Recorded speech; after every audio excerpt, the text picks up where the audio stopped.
दामन पे कोई छीट, ना खंजर पे कोई दाग, कत्ल किए हो कि करामात की हो। कलीम अजीज का ये शेर दिल्ली में हुए श्रद्धा हत्याकांड पर बिल्कुल सटीक बैठता है। मुंबई से शुरू हुई प्रेम कहानी का दिल्ली आते आते अंत हो गया।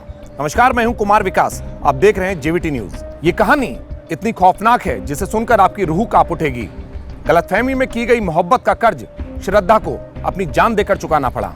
दिल्ली पुलिस ने हत्या के मामले में एक ऐसा खुलासा किया जिसे सुनकर आज इंसानियत भी शर्मसार हो जाएगी। यहाँ एक आशिक ने अपनी प्रेमिका का कत्ल इतनी बेरहमी से किया जिसे देखकर सभी दंग रह गए। आफताब ने जिससे मोहब्बत की उसी के शरीर को 35 टुकड़ों में काटा और उन टुकड़ों को दिल्ली के अलग अलग हिस्सों में फेंक दिया। दरअसल 2019 में एक कॉल सेंटर में श्रद्धा और आफताब की मुलाकात हुई। दोनों एक डेटिंग ऐप के जरिए मिले थे, जिसके बाद दोनों एक दूसरे के अच्छे दोस्त बन गए। मुलाकातें आगे बढ़ती गईं और दोस्ती प्यार में बदल गई। लेकिन परिवार वालों को ये रिश्ता पसंद नहीं था।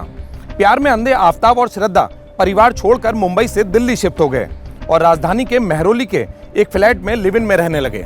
पुलिस रिपोर्ट में खुलासा हुआ है कि आफताब के कई लड़कियों के साथ अवैध संबंध थे, जिसको लेकर श्रद्धा के साथ अक्सर आफताब के झगड़े हुआ करते थे। श्रद्धा आफताब से शादी का दबाव बना रही थी और आफताब शादी की बात को हमेशा टाल दिया करता था। 18 मई को आफताब और श्रद्धा के बीच झगड़ा हुआ। आफताब ने श्रद्धा की गला दबाकर हत्या कर दी। उसके बाद इस खूंखार आशिक ने श्रद्धा के शरीर को आरी से 35 टुकड़ों में काटा और सभी टुकड़ों को एक नई फ्रिज खरीदकर उसमें रख दिया। घर में बदबू ना आए इसलिए उसने घर में अगरबत्ती जलाई। वो हर रोज रात के अंधेरे में करीब 2 बजे उन टुकड़ों को लेकर निकलता था और दिल्ली के अलग अलग हिस्सों में फेंक दिया करता था। श्रद्धा अपने क्लासमेट लक्ष्मण से कांटेक्ट में रहती थी। लक्ष्मण ही श्रद्धा के पिता विकास मदन को जानकारी देता था।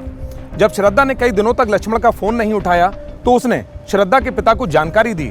इस पर पिता ने कहा कि सोशल मीडिया पर तो कोई अपडेट नहीं मिल रही है। विकास मदन अपनी बेटी का हालचाल जानने के लिए 8 नवंबर को दिल्ली पहुंचे, लेकिन बेटी के घर पर ताला लगा था। उन्होंने आसपास जानकारी ली, लेकिन उन्हें किसी ने कुछ नहीं बताया।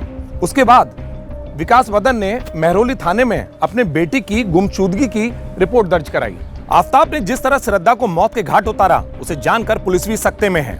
कातिल ने न सिर्फ श्रद्धा की लाश को ठिकाने लगाया बल्कि सभी सबूतों को भी साथ में मिटा दिया। कातिल ने कई बार अपने कमरे को केमिकल से धोया ताकि वहां पर खून का कोई निशान ना रहे। उस कातिल ने उस फ्रिज को भी कई बार केमिकल से साफ किया जिसमें उसने श्रद्धा के लाश के टुकड़े रखे थे। यही कारण है कि पुलिस ने फ्रिज तो बरामद किया, लेकिन उस फ्रिज पर एक भी खून का धब्बा नहीं मिला। दिल्ली पुलिस ने 5 महीने बाद ही सही, लेकिन सर्विलांस की मदद से कातिल आफताब को गिरफ्तार कर लिया। फिलहाल दिल्ली पुलिस कातिल आफताब की निशानदेही पर श्रद्धा के शरीर के टुकड़ों को खोज रही है। आफताब सलाखों के पीछे है और श्रद्धा इस दुनिया से बहुत दूर जा चुकी है। अगर समय रहते श्रद्धा ने अपने परिवार की बात सुनी होती तो आज श्रद्धा अपने परिवार के पास होती।